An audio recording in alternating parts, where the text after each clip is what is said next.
Bismillahirrahmanirrahim. Assalamualaikum warahmatullahi wabarakatuh. Alhamdulillahilladzi kataba alaina as-siyam. Salatu wassalamu ala sayyidil anam wa ala alihi wa ashabihi ila yaumil qiyam. Alhamdulillah, jamaah yang dirahmati Allah Subhanahu wa taala, setelah Ramadan berlalu, kita saat ini berada di bulan Syawal. Mudah-mudahan Allah senantiasa memberikan rahmatnya kepada kita semua di bulan ini, dan Allah menerima semua aktivitas amal soleh kita di bulan Ramadan yang lalu. Kemudian mudah-mudahan Allah juga memberikan kesempatan kepada kita insya Allah untuk berjumpa kembali di Ramadan yang akan datang. Taqabbalallahu minna wa minkum kullu amin wa nahnu jami'an bi khairin insyaallah. Salam dan salam mudah-mudahan tercurah kepada Nabi Muhammad sallallahu alaihi wasallam, kepada keluarga, kepada sahabat, dan kepada pengikutnya hingga akhir zaman nanti. Termasuk mudah-mudahan kita semua yang hadir pada kesempatan malam hari ini. Baik jamaah rahimakumullah, kita lanjutkan kajian tafsir Al-Qur'an. Meskipun referensinya bermacam-macam, tidak pada satu tafsir saja, dan barangkali juga tidak semendalam tafsir pada umumnya kitab-kitab tafsir yang dituliskan oleh para ulama. Akan tetapi mudah-mudahan yang sedikit yang sebisa saya sampaikan membawa kita memahami lebih jauh dan lebih dalam kitab suci yang semestinya menjadi pegangan bagi kita semuanya. Jamaah rahmatullah, kalau kita urutkan kajian kita yang sudah kita bacakan, kita kaji dari belakang ya, surat-surat di juz 30. Seingat saya ini jatuhnya nanti di surat apa? Terakhir kita bahas apa ya sebelum Ramadan itu ya? Ayat-ayat pilihan. Ya, sebelum ayat-ayat pilihan tematik Ramadan waktu itu ya. Seingat saya terakhir itu di surat Al-Adiyat, terus Az-Zilzal atau Az-Zalzalah. Idza zulzilatil ardu zilzalaha. Jadi kalau kita lanjutkan atasnya lagi itu ada surat Al-Bayyinah. Nanti kita baca Al-Bayyinah, tetapi nanti kita tidak baca sampai akhir surat Al-Bayyinah. Jadi sebenarnya Al-Bayyinah kita baca ayat pertama saja. Malam hari ini coba kita sambungkan Al-Bayyinah ini dengan beberapa surat atau beberapa ayat yang lain dalam Al-Quran, nanti terkait dengan kondisi yang saat ini masih juga hangat tentang apa yang terjadi di saudara-saudara kita di sekitar Baitul Maqdis. Mudah-mudahan yang pasti, tapi kita doakan mudah-mudahan saudara-saudara kita yang di sekitaran Baitul Maqdis di Palestina yang saat ini sedang dalam eskalasi serangan, sedang dibombardir oleh militer Israel, mudah-mudahan diberikan ketabahan, diberikan kekuatan, dan mudah-mudahan segera diberikan kemerdekaan, karena sebagaimana juga disebutkan dalam pembukaan Undang-Undang Dasar Republik Indonesia tahun 1945 bahwa sesungguhnya kemerdekaan itu ialah hak segala bangsa, dan oleh sebab itu maka penjajahan di atas dunia harus dihapuskan. Jadi nanti kita coba baca Al-Bayyinah ini ayat 1 saja, terus kemudian nanti kita tarik ke kondisi yang sedang hangat terjadi, untuk mudah-mudahan menjadi wawasan bagi kita yang kemudian nanti menjadikan pijakan bagi kita untuk bersikap di tengah kondisi seperti ini. Kita mesti ada di mana dalam menyikapi kondisi.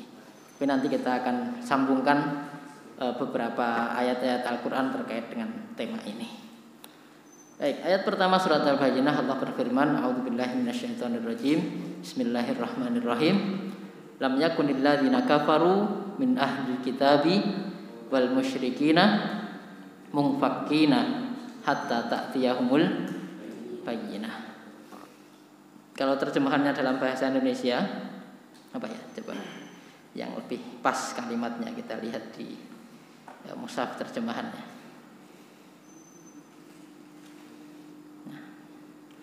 Kalau di mushaf hilang. Ini HP-nya unik. touchscreen-nya cuma hidup separuh, diputar. Separuh atas itu nggak bisa. Jadi kalau ada aplikasi yang tidak bisa dirotate, nggak bisa main di sini. Baik, lam yakunil ladzina kafaru min ahlil kitab wal musyrikin munfakina hatta ta'tiyahumul bayyinah. Orang-orang kafir dari golongan ahli kitab dan orang-orang musyrik tidak akan meninggalkan agama mereka. Jadi ayat pertama surat Al-Bayyinah ini menyebutkan innal ladzina kafaru. Sesungguhnya orang-orang yang kafir. Kafir ini pengertiannya apa tuh? Ya, kafir kalau bahasa Inggrisnya ya. Bahasa Inggrisnya kafir, itu kafaro. Itu artinya tertutup. Tertutup dari apa? Tertutup dari hidayah. Sesungguhnya orang-orang yang kafir. Sesungguhnya kafir ini terminologi istilah dalam hal akidah. Jadi sekali lagi jangan sampai terseret arus membawa kafir ini pada istilah sosial, salah. Jadi kafir itu adalah istilah agama, istilah akidah. Jadi kalau kita muslim, maka selain muslim adalah ya, yang bukan Islam berarti kafir. Ini dalam pengertian akidah. Tetapi non sewu ada sekelompok orang yang mencoba mendistorsi makna kafir ini beberapa waktu yang lalu ya. Ya kira-kira sebelum ya 2018 2019 dan kisaran itu. Dan sampai sekarang mungkin sebagian ini masih ada rekan-rekan yang aktif di media sosial barangkali membaca arah orang yang membawa makna kafir ini pada makna yang berarti sosial. Jadi kira-kira kafir itu dibawa seperti orang yang jahat lah gitu. Ya memang orang kafir ini jahat, tapi jahat dalam arti akidah ya, bahwa orang ini tidak mau atau tertutup hatinya dari hidayah untuk kemudian masuk kepada Islam. Nah, jadi ya teman-teman paham yang saya maksud ya. Beberapa tahun belakangan ada upaya-upaya mendistorsi makna kafir itu ya. Jadi akhirnya disebut orang kafir tidak mau disebut sebagai kafir. Kenapa? Karena secara sosial dia adalah orang dermawan, orang yang sosialnya bagus gitu. Tetapi kalau dia bukan muslim ya dia tetap kafir. Ya jadi kalau kita mengistilahkan dia orang kafir bukan kita mengecap dia itu penjahat, bukan. Orang yang kafir juga ada yang dalam tanda kutip baik hati, dermawan gitu. Ya kan? Maka bahkan Nabi SAW menyampaikan nanti dalam kisah dalam hal konteks pertarungan, peperangan gitu ya. Ada orang kafir yang tidak memusuhi umat Islam, maka disebut sebagai orang kafir zimmi, orang kafir yang tapi mau berhidup damai gitu. Disebutkan man qatala zimmiyan faqad asa Abul Qasim. Barang siapa yang membunuh orang kafir yang zimmi dalam kondisi perang sekalipun, maka dia telah menyelisihi atau telah bermaksiat kepada Abul Qasim. Siapa Abul Qasim? Bapaknya Qasim. Siapa bapaknya Qasim? Muhammad sallallahu alaihi wasallam. Karena Nabi Muhammad punya putra bernama Al-Qasim, anak laki-laki pertamanya yang kemudian meninggal pada waktu masih kecil. Tapi kan orang itu kan kalau di tradisi Arab kan dinisbatkan kepada anak laki-laki pertamanya diantaranya. Di Jawa kan juga sama. Oke, bapak Qais, kayak bapak Purwanto, kayak bapak Babi, misalnya kan gitu kan. Nah, sama gitu. Bapak Asal Abul Qasim. Nah, ini pengertian kafir dulu. Sekali lagi, orang kafir juga ada yang secara sosial baik, tapi dia tetap juga harus disebut sebagai kafir dalam masalah akidah. Seperti itu. Ya, sekali lagi jangan terjebak pada upaya-upaya untuk mendistorsi itu. Nah, innal ladzina kafaru, sesungguhnya orang-orang kafir itu, dan orang kafir ini dalam surat ayat pertama surat Al-Bayyinah ini dibagi menjadi dua tipe. Apa dua tipe orang-orang kafir dalam surat Al-Bayyinah? Min ahli kitab yang pertama. Orang kafir itu terdiri yang pertama adalah ahli kitab. Yang kedua adalah wal musyrikin. Jadi orang kafir terdiri satu ahli kitab, dua musyrik. Ahli kitab ini siapa? Ahli kitab adalah orang-orang atau umat-umat yang pernah diturunkan kepada mereka kitab-kitab Allah. Nah, kita tarik pada tema yang lain tentang keimanan kita, rukun iman ada 6 ya. Tangan sini nyekel HP soalnya. 6. Rukun iman ada 6, salah satunya adalah iman kepada kitab-kitab Allah ya. Amanar Rasul bima unzila ilaihi mir rabbih wal mu'minun kullun amana billahi wa malaikatihi wa kutubihi wa rusulih, dan seterusnya. Ada wa kutubihi, beriman pada kitab-kitab Allah, baik kitab yang turun kepada Nabi kita Nabi Muhammad sallallahu alaihi wasallam maupun yang turun kepada umat sebelum Nabi Muhammad sallallahu alaihi wasallam. Apa saja kitab yang turun sebelum Nabi Muhammad? Ada kitab Taurat turun kepada Nabi Nabi Musa, ada kitab Zabur turun kepada Nabi Daud, dan ada kitab Injil turun kepada Nabi Musa. Apa persamaan ketiga kitab ini? Ya, satu benar dari Allah itu udah. Apa persamaan lain dari ketiga kitab ini? Ya, hanya untuk umat saat itu, dan ini umat siapa? Nabi. Nah, dan ini masuk umat ini secara spesifik umat atau bangsa apa? Bani Israel. Jadi baik Nabi Musa, Nabi Daud maupun Nabi Isa semuanya adalah Bani Israel. Siapa Bani Israel?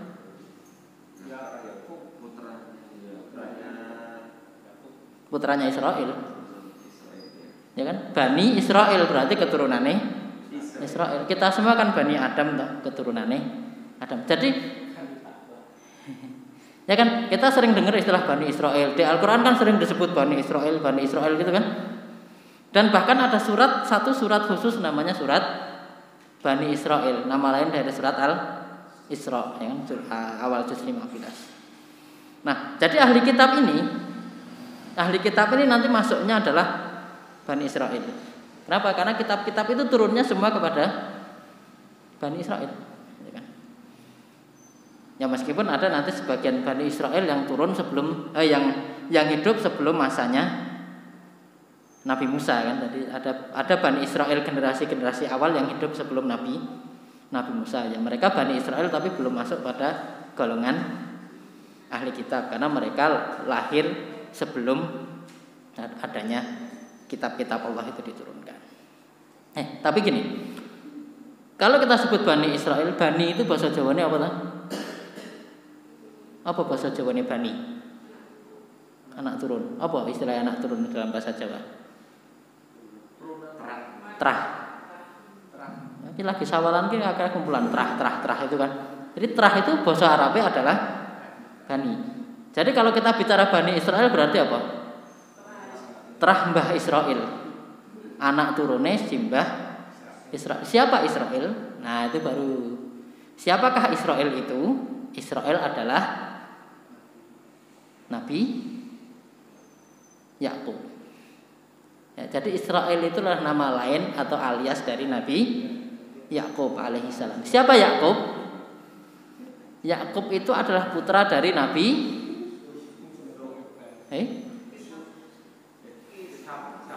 Yakub adalah putra dari Nabi Ishak. Ishak adalah putra dari Nabi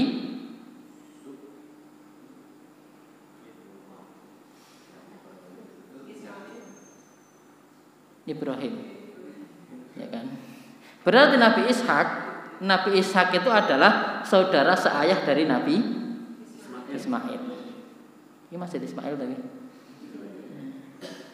Oh, sebelah sama masjid Israel bareng. Ya, nek kono masjid Ibrahim. Berarti luwih tuwa kudune timbang kene ya. Bapake iki anake ya. Ada masjid Ishak gitu, tunggale. Ya, jadi gitu. Jadi Nabi Ibrahim punya putra namanya Ishak, punya putra yang lain namanya Ismail. Nanti kelak dari keturunan Ismail itu akan lahir Nabi Muhammad sallallahu alaihi wasallam. Dan dari keturunan Ishak nanti lahir Yakub, dan dari keturunan Yakub yang namanya Israel di nama lainnya nanti akan turun nabi-nabi yang banyak. Ada Nabi Musa, ada Nabi Daud, Nabi Sulaiman, Nabi Yahya, Nabi Zakaria, Nabi Ilyas. Siapa meneh? Ya, terakhir nanti Nabi Isa. Ya, termasuk ada beberapa nabi juga yang tidak disebutkan namanya di dalam Al-Qur'an. Nah, jadi begini ya, kembali ke ayat 1 surat Al-Bayyinah. Lam yakunil ladzina kafaru min ahlil kitab. Jadi ahli kitab ini adalah yang nantinya kalau kemudian ini disebut sebagai agama, maka kemudian nanti ada agama Yahudi dan agama Nasrani. Yahudi adalah penyimpangan dari ajaran Nabi Musa, ya, dan juga penyimpangan dari nanti ajaran Nabi Daud, ya. Karena nanti ada kitab, kalau tahu perjanjian lama, perjanjian baru itu ya. Perjanjian lama itu nanti masuk Taurat dan Zabur ya. Nah, dalam istilah lain nanti disebut sebagai Mazmur. Dan kemudian perjanjian baru adalah Injil ya. Nanti perjanjian baru menjadi kitabnya Nasrani. Nasrani, tapi Nasrani yang sekarang itu adalah Nasrani yang sudah menyimpang dari ajaran asalnya. Jadi kalau disebut ahli kitab, ya ahli kitab itulah nantinya adalah Yahudi dan Nasrani. Yahudi dan Nasrani ini juga nanti kalau kita baca surat atau ayat yang lain nanti nyambung kepada surat Al-Fatihah. Dalam surat Al-Fatihah kita berdoa, ihdinas siratal mustaqim, siratal ladzina an'amta 'alaihim ghairil maghdubi 'alaihim waladdallin. Kita berdoa, ya Allah tunjukkanlah kami kepada jalan yang lurus, yaitu jalan orang-orang telah Engkau beri nikmat, bukan jalan orang yang Engkau murkai, bukan jalan orang-orang yang sesat. Siapa orang-orang dimurkai? Yaitu Yahudi. Siapa orang-orang sesat? Nasrani. Nyambung. Jadi ayat terakhir surat Al-Fatihah itu nyambung maknanya dengan ayat pertama surat Al-Bayyinah. Ya, itu ya, ahli kitab. Dan jenis kafir yang kedua adalah musyrikin. Siapa musyrikin? Musyrikin berarti adalah semua orang kafir di luar ahli kitab. Nah, ahli kitab ini yang kemudian agamanya adalah Yahudi dan Nasrani, nanti disebut sebagai agama Samawi. Jadi ada 3 agama Samawi: Yahudi, Nasrani, dan Islam. Yahudi dan Nasrani sudah mengalami revisi-revisi, koreksi-koreksi oleh manusia. Kalau Islam masih murni, gitu kan. Ya, terlepas bahwa ada orang yang kelompok-kelompok yang menyesatkan Islam memang ada, tapi Islam yang murni masih ada. Tapi Yahudi yang murni sekarang sudah tidak ada. Nasrani yang murni sekarang sudah tidak ada. Kenapa tidak ada? Ya, kalau ada bakal masuk Islam. Ya kan? Kalau ada orang Yahudi kalau berpegang pada kitabnya dia pasti akan masuk Islam. Orang Nasrani kalau berpegang pada kitabnya pasti akan masuk Islam. Kenapa? Karena baik Taurat, baik Zabur, juga Injil semua menyebutkan bahwa nanti di akhir zaman akan datang nabi yang menyempurnakan semua ajaran agama. Namanya adalah Ahmad atau Muhammad. Jadi kalau orang Yahudi masih berpegang pada kitabnya, dia akan masuk Islam. Orang Nasrani kalau masih berpegang pada kitabnya, dia akan masuk Islam. Jadi kalau sekarang masih ada Yahudi, sekarang masih ada Nasrani, pasti semuanya adalah ya tadi kategori ghairil maghdubi 'alaihim waladdallin. Yang Allah murka atau yang mereka yang sesat. Nah, itu agama Samawi. Nah, selainnya musyrik itu berarti selain agama Samawi. Misalnya apa selain agama Samawi? Agama yang buatan manusia, ya Buddha, Hindu, Majusi, kepercayaan macam-macam itu. Dalam konteks keyakinan akidah kita, sekali lagi dalam konteks keyakinan akidah kita, ini semua adalah musyrik. Tapi sekali lagi ini tidak menghalangi kita untuk berinteraksi secara sosial ya. Nanti saya dicap wah ini radikal, tidak mau apa bukan ya. Ini adalah dalam konteks keyakinan. Ketika kita bicara dalam konteks keyakinan, ketika kita berbicara Islam dan kafir, maka rumus kita adalah qul ya ayyuhal kafirun la a'budu ma ta'budun wa la antum 'abiduna ma a'bud wa la ana 'abidu ma abattum wa la antum 'abiduna ma a'bud lakum dinukum waliyadin. Bagimu agamamu, bagiku agamaku, tetapi kita tetap bersosialisasi, tetap bergaul selama tidak cari perkara. selama tidak cari masalah. Nah, kalau sudah cari masalah bagaimana? Nah, kalau sudah cari masalah, itulah yang kemudian terjadi menimpa saudara-saudara kita di Palestina itu. Orang-orang kafir dalam hal ini dari golongan ahli kitab, yang secara spesifik lagi ahli kitabnya adalah Yahudi. Nah, ini yang sekarang sedang merajalela gitu di Israel sana, membombardir saudara-saudara kita di Palestina. Jadi yang harus kita garis bawahi adalah Israel yang kita kenal sekarang itu bukan Israel yang dulu. Israel yang dulu itu tadi siapa? Siapa tadi? Israel itu? Israel itu Nabi Yakub. Kalau Israel yang sekarang, ya mereka adalah keturunannya Nabi Yakub. Tetapi mereka adalah orang-orang yang mendompleng nama moyangnya untuk kemudian berbuat kerusakan. Itu maksudnya ya. Jadi kita bayangkan ini adalah sekelompok orang. Memang dulunya moyangnya itu orang solih. Tapi terus kemudian anak turunnya ini kacau beliau, kacau balau. Tapi terus kemudian anak turun yang kacau balau ini ngeklaim kami ini keturunannya ini gitu loh. Kira-kira piye?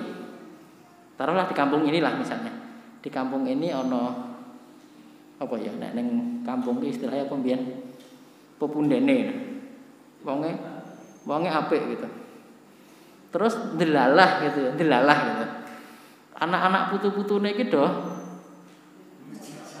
misalnya gitu loh. Misalnya kejadian Nuwun Sewu ini. Anak turune iki do nyebahi lah. Terus dengan menggunakan klaim bahwa mereka itu turunan pepunden terus sok kuwasa neng kampung. Itu kira-kira warga liyane piye?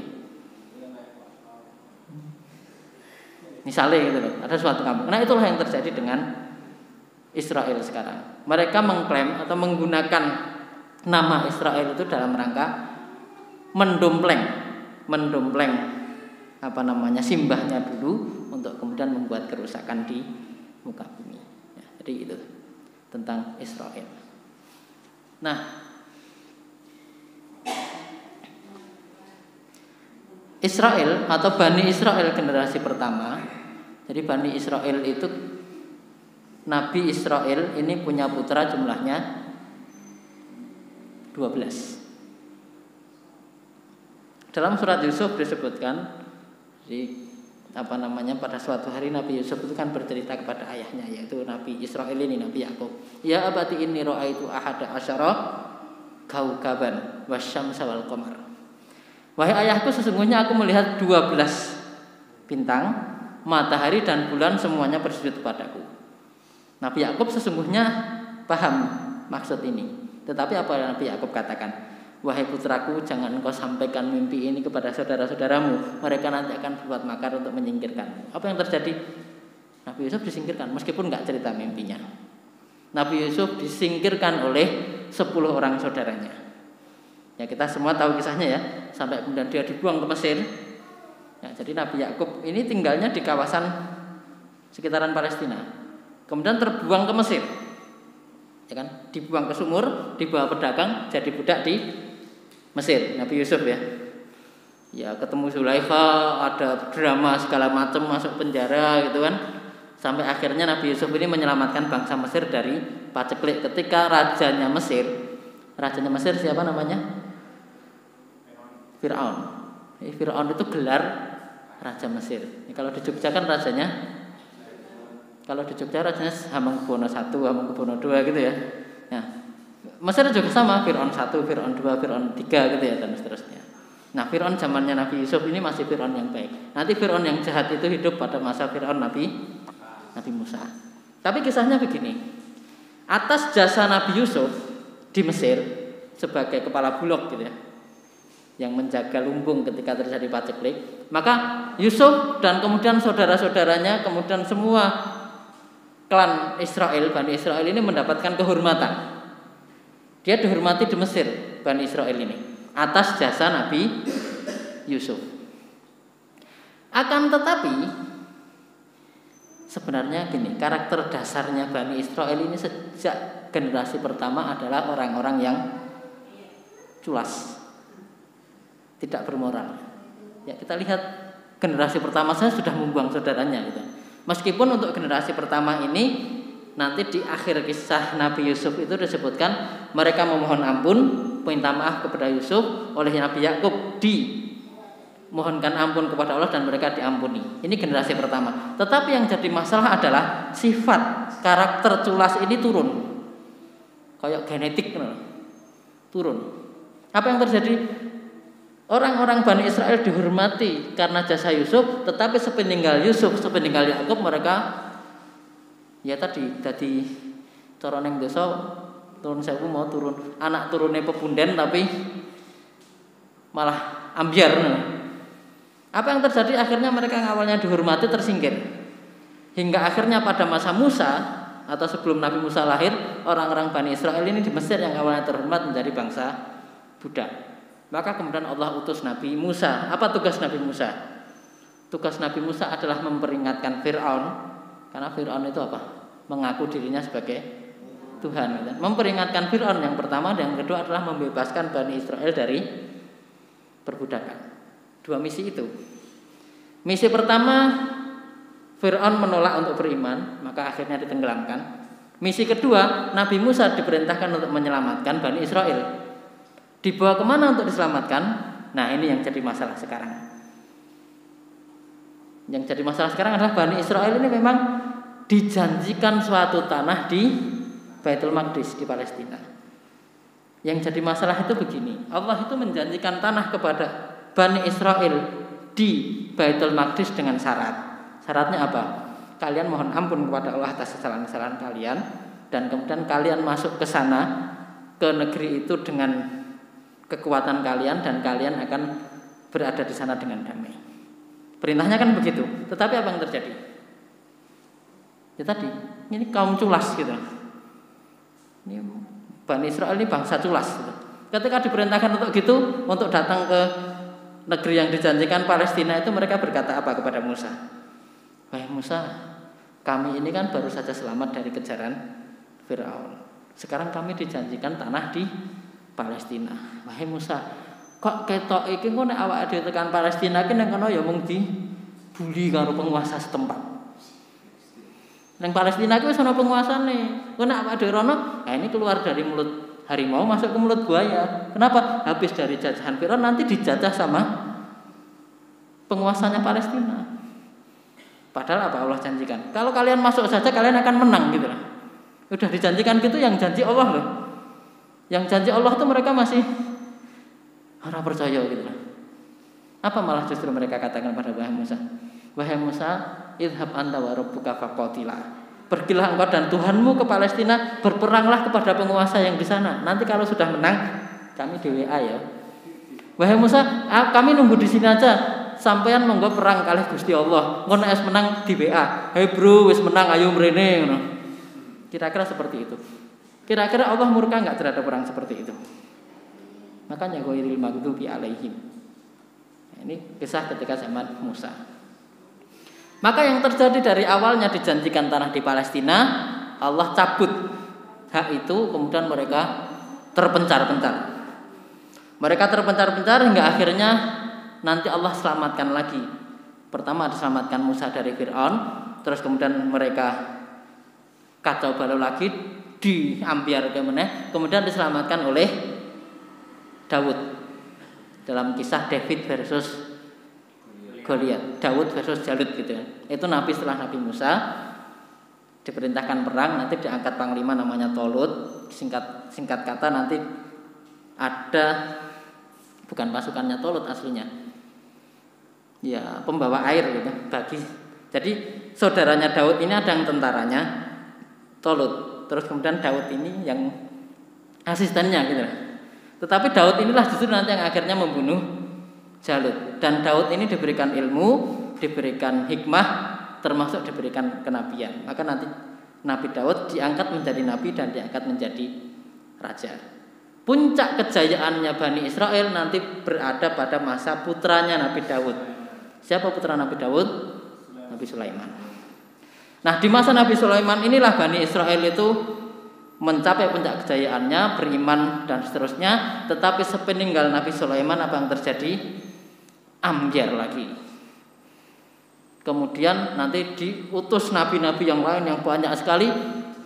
Tetapi ya itulah, Bani Israel ini yang karakternya sebenarnya ada nabi malah justru nabinya dibunuh. Yang terakhir adalah Nabi Isa. Nabi Isa ini juga pengen dibunuh, tetapi oleh Allah diselamatkan. Kemudian Nabi Isa ini diangkat ke langit dan seterusnya. Jadi kisah tentang Bani Israel itulah kisah tentang diselamatkan Ambyar dan seterusnya. Dan sekarang mereka sedang menyelamatkan diri mereka sendiri setelah Ambyar dengan mengklaim kembali tanah yang dulu dijanjikan pada zaman Musa. Yang dulu dijanjikan dan mereka nggak mau masuk itu sekarang diklaim kembali. Tetapi kalau dulu pada zaman Nabi Musa mereka kan nggak mau tarung.